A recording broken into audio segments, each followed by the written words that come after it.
Welcome back to the Maelstrom, ladies and gentlemen. We have another Warhammer 40k battle report for you today as the Crusade for Varus continues. Today it is going to be Iron Warriors versus Tau Empire as we finish up the first round of match-offs. Today we are going to be playing Assassinate. So the Tau Empire got word that there was a Iron Warriors contingent in the nearby area gathering supplies from their game with the Orks. So now the Tau have moved into position in an attempt to assassinate the Warpsmith that is leading them to destabilize the Iron Warriors' position before the rest of the Tau arrive. So for this mission, the Defender, which is the Iron Warrior side, gets half of the table, which will be this half.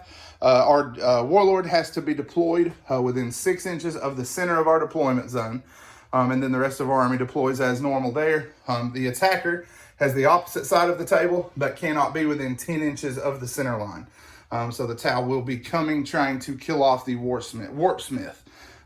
That's the table. We'll be right back with the armies.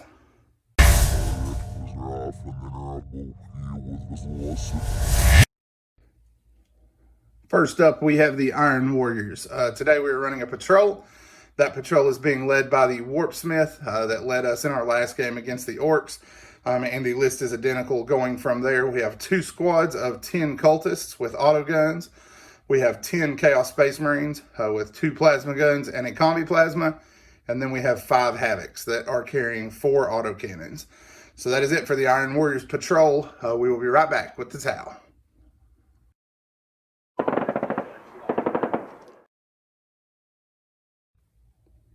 So today, to start it off, I have an Ethereal and a Cadre Fireblade.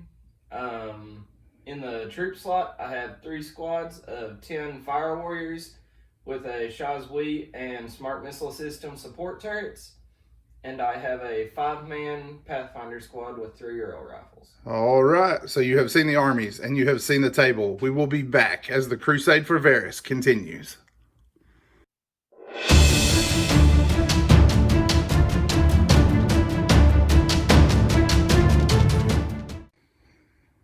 All right, deployment is complete. The Havocs deployed behind the ruins on this side with the Warpsmith, his Marine entourage, and 1 squad of cultists making up the bulk here in the center. And then we have 1 squad of cultists that was headed towards the front in an attempt to give us a little bit of early aggression. Eric, walk us down what you got here. So my Pathfinders, 2 Fire Warrior blobs, and my Ethereal deployed on this flank to outflank them. And my Cadre Fireblade and my 3rd squad of Fire Warriors are in the fountain. All right, so for this mission, essentially, it all comes down to killing the Warpsmith. There are points that are scored. If he wounds the Warpsmith, he scores points. If the Warpsmith kills anybody, I score points, and it's 10 each for that. But at the end of the game, if he has killed my Warlord, he scores 40 points. If I have kept him alive, I score 50. So it essentially comes down to that. The Warpsmith is the golden snitch today. All right, so for first turn, Tau have a 2. Iron Warriors, 5. Iron Warriors will get things started. We will be back once we are underway. All right, the Iron Warriors finish up turn 1. Cultists at the front see all of those scary pulse weapons and advance backwards, along with the rest of the army forming a little bit of a shield here against the Warpsmith for the flank attack. The Havocs moved into cover and rattled off some shots with their autocannons and killed 4 Fire Warriors, correct? Yep. All right. The Fire Warriors rolled a 6 and nearly fled, but then remembered they had completed the Talisera and their bonding knife kept them in the fight. So no Fire Warriors fled there. Total casualties are 4 Fire Warriors for the first turn. Tau are about to spring into action for the bottom of 1. So my Cadre Fireblade and my strike team moved out of the fountain to get out of the Havoc's line of sight. The rest of my army moved forward, position their smart missile systems to start raining fire on the enemy.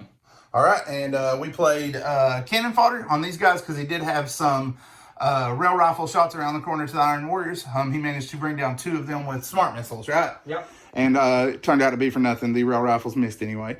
So that's it for turn 1. Score is 0-0.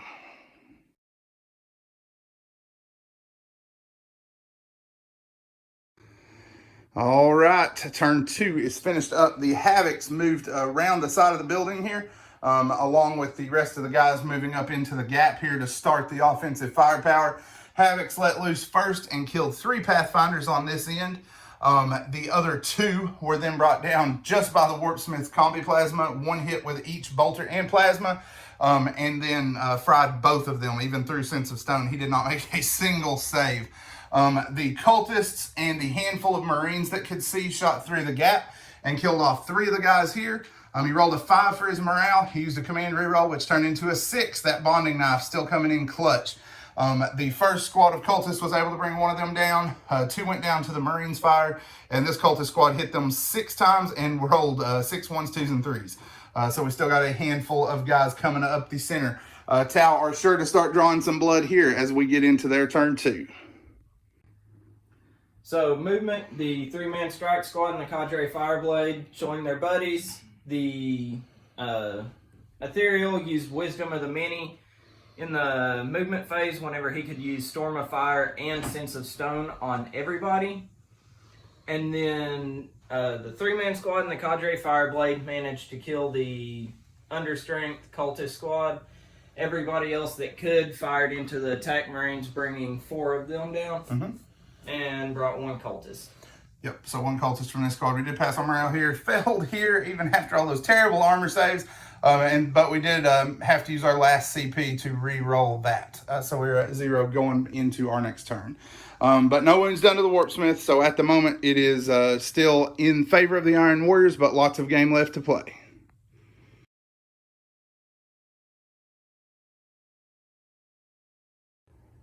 All right, for Iron Warriors turn 3, the Havocs continued their advance towards this flank and poured their fire in on this end along with the rest of the army. Warpsmith failed miserably. He managed to get 1 guy with his plasma, right? Yep. But he missed with both bolter shots, the other plasma shot, rolled a 1 for his number of flamer shots, and rolled a 1 for his melt-a-gun. He did manage to kill 1 guy, though, thankfully. The cultists and the squad of Marines managed to kill all but 3, and the last 3 were volleyed down by these guys, scoring us a point for Reaper there. So that is it for Iron Warriors turn 3. Tower Response is coming up next. So, general maneuvering, my small squad moved to the right to fire on the tactical squad. Would have gotten 1, but he played dour duty to help him out. And my other squad maneuvered behind the building to avoid shots. All right, so yeah, the smart missiles would have brought 1 down, but we ignored the AP with our dour duty that we played on them this turn. So that is it for turn 3. Iron Warriors are kicking it off in 4. Coming up next.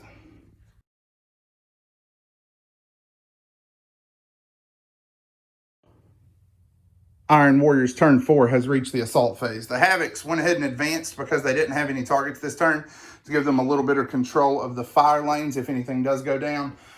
These Marines and the Warpsmith maneuvered around. Marines fired through the gap and slaughtered the Fire Warrior squad. The Warpsmith then put 1 wound in the Fireblade with his plasma gun. The cultist scored tons of hits, did him like 3 wounds, and then he made all of his saves. So the cultists have rolled an 11. They're charging into the Fireblade. We're going to work that combat, and then we will be back. Combat rolls to an end. 1 cultist dies, and we do nothing to the Fireblade, but he is locked up. That's really all we wanted. All right, so that's it for the Iron Warriors. Tau, turn 4, coming up next. So my Cadre Fireblade used Desperate Breakout to get out from the cultists.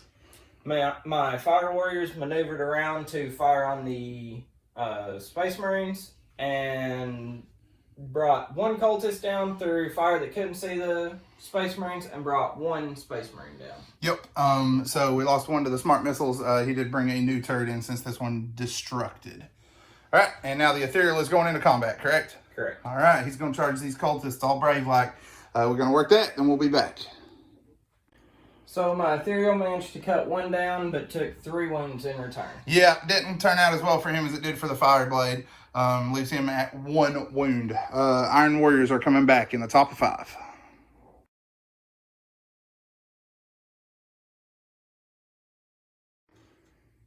All right, the Iron Warriors finished their final turn. We went ahead and rolled the 2 phases together that we normally film separately. The Havocs moved forward, provided fire along with the Marines and the Warpsmith. The Warpsmith missed with all his shots again and did nothing, so he didn't score any points this turn at all. But the Marines and the Havocs together combined to kill, what, 4 Fire Warriors? Yep. 4 fire warriors from 3 rapid firing plasma guns and 4 autocannons. We got 3 or 4 fire warriors. The cultists, however, did bring the ethereal down. He speared 2 more of them. The 4 survivors did not appreciate Larry being killed, and they beat the ethereal to death and then moved into the fireblade. The fireblade killed 1 more, and we lost 1 more on morale, but the last 2 did stand firm. So that's it for the Iron Warriors. The ball is in the Tau court to finish this game up. So everything remained stationary. I played aerial targeting on the Chaos Space Marines to give me 1 marker light. All the fire warriors fired into them and brought 3 down, letting my turret target the Warpsmith and wounded him once, but through dour duty, he was fine. Yeah, we had already talked about what he was going to do, so I did play dour duty there because I knew what was coming. He did target that separately, and that left just the 2 Marines left. They did pass their morale. Combat, we traded 1 cultist for 1 wound in the Fireblade, which is a win in my Iron Warrior book. All right, so that's the end of the game. Iron Warriors victory for this one.